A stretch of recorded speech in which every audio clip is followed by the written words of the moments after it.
ito ay isa sa aking mga paborito mga kaprobinsya. At ito ay ang pansit.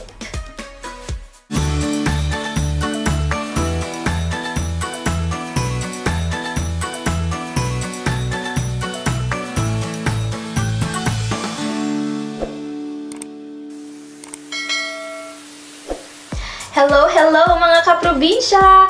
Welcome back to our channel Panlasang Probinsyana. At ngayong araw na to, isa na namang pagkain ang ating lulutuin. Ito ay isa sa aking mga paborito mga kaprobinsya. At ito ay ang pansit.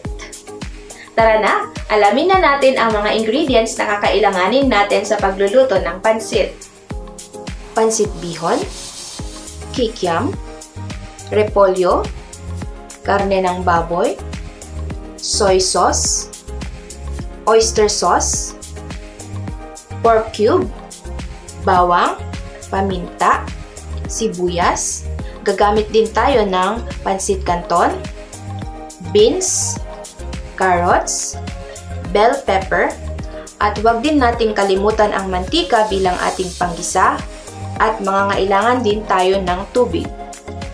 Tara na, umpisahan na nating magluto ng pansit. Una, magpainit muna tayo ng ating lutuan, tsaka natin ilalagay ang mantika. Konting mantika lang mga kaprobinsya, kasi yung baboy natin mamaya magmamantika din. Pag mainit na ang ating mantika, ilagay na natin ang ating bawang.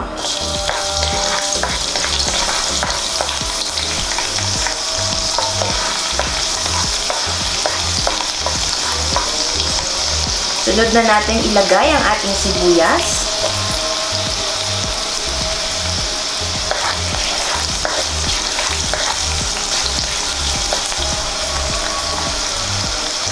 Ayan, antayin lamang natin na mag-brown ng konti. Okay na itong ating bawang at sibuyas. Sunod na natin ilagay ang ating karne.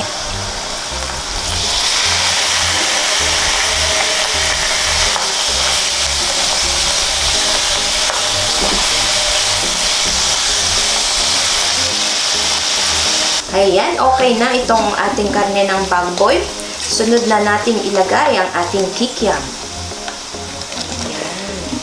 Ito ang kikiam mga kaprobinsya, optional ingredient lang po ito ha. Kung gusto nyo pong maglagay, okay lang. Kung hindi, ayos lang din.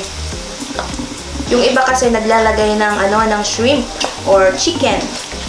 Ayan, depende naman po sa inyo kung anong karne o anong sangkap yung gusto nyo pong ilagay. Pero sa atin po, gumamit tayo ng pork at kikiam balls.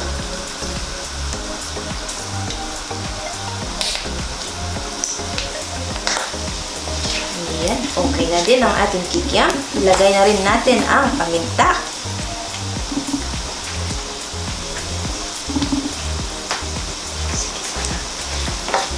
Lagyan na din natin ng magic sarap. Pampasarap.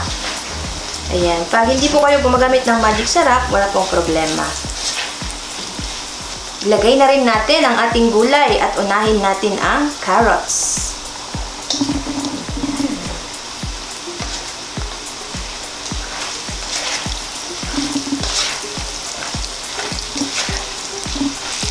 Ayan. Ilagay na rin natin ang ating beans.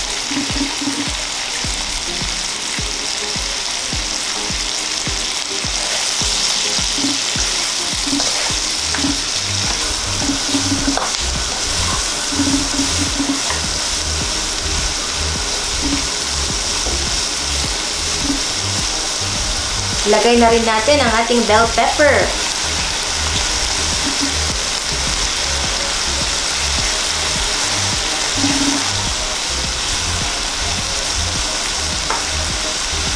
Next na natin ilagay ang ating repolyo.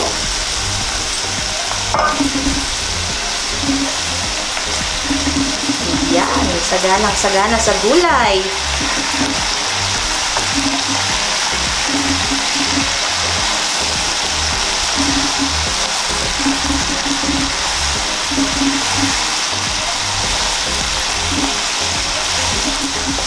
Ayan. Ang pansit mga kaprobinsya, pagka gusto nyong maraming rekado, walang problema yan.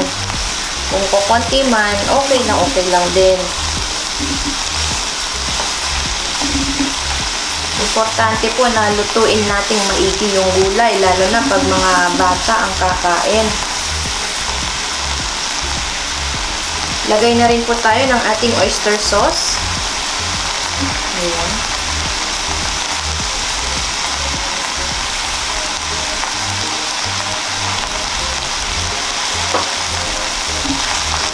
Para magkaroon naman ng lasa itong ating pangsahog.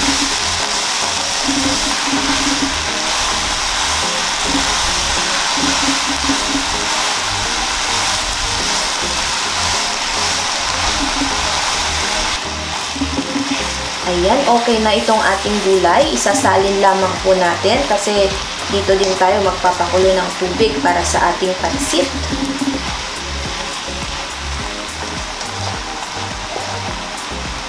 Okay.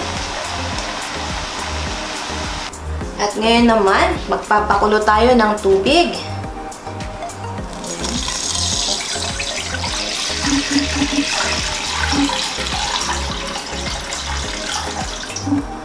Habang inaantay natin na kumulo, ilagay na rin natin yung ating ibang panimpla.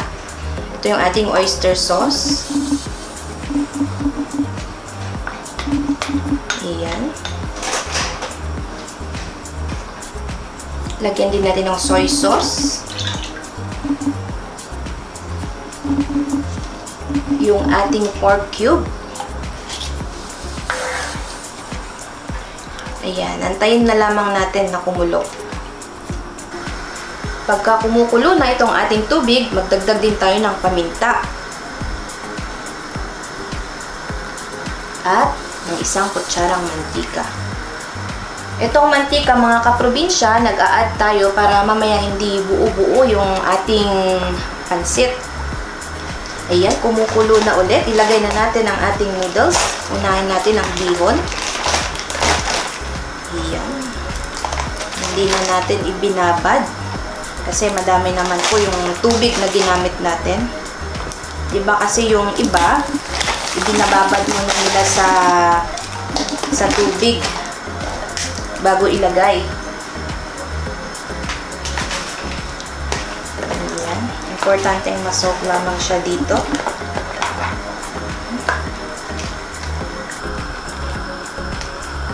Ayan, kumukulo na. Ilagay na natin ang ating kanton.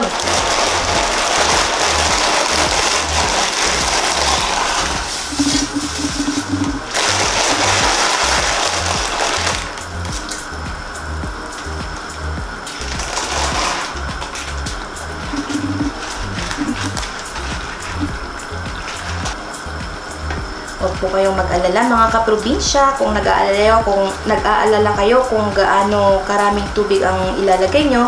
Ilalagay po natin yung saktong measurement na ginamit natin para sa ating pansit. Ayan, paiga na yung kanyang water. Diba? Na-absorb na niya. So, halo-haloin lang. Dapat yung apoy din natin, medium heat lang. Ready na ang ating noodles. At ihahalo natin dito yung ating gulay na ginisa kanina.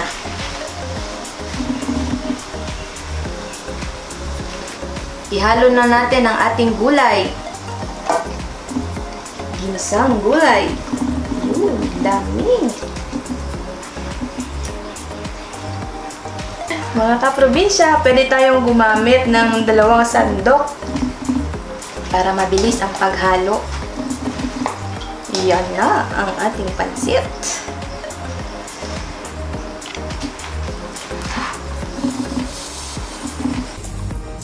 Ayan, okay na. I-serve na natin.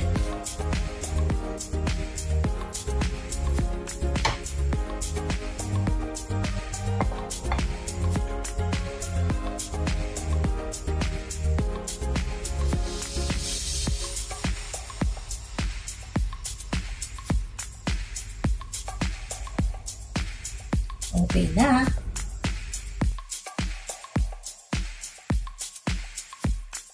Ayan mga kaprobinsya, ready na itong ating pansit. Pero bago natin ito tikman, gusto ko lang i-flex muna ang mga YouTube channels na nag-join sa ating membership. Una dyan, si Mariah Arts and Wonders. Pangalawa, si Pollen Music and Vlog. Aria Explores. Jel's World. At saka si Shibuana Girl.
Gustuhan nyo po ang ating video na to, please leave comment.